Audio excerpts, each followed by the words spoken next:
So the question is, what do you know today about being an entrepreneur that you wish you would have known when you were just starting it out?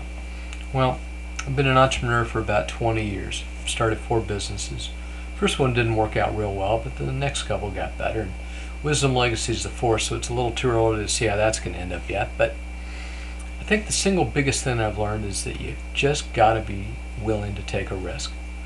I had an uncle that used to say, if you don't bait a hook and drop it in the water, you're never going to catch a fish. You may not catch a fish even if you drop the line in the water, but you can guarantee that you're not going to catch one if you don't try. An example that I see all the time, it always reminds me of this.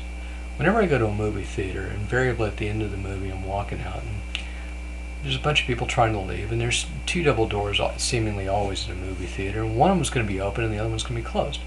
Well, you'll see 20, 30, 40 people all lined up behind the one open door waiting to get out when no one even tries to push on the other door to see whether or not it's open.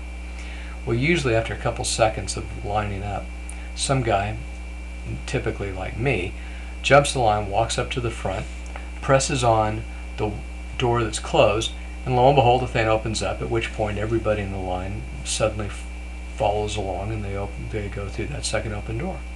Well, it always amazes me that people either A, didn't think to push on that door, or B, they were too afraid to try for risk of looking silly that the door wouldn't open.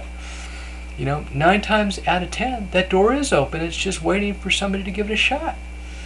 To me, being an entrepreneur is so much the same way, because in life, it's so much the same way. The door is open. You just have to be willing to take a shot.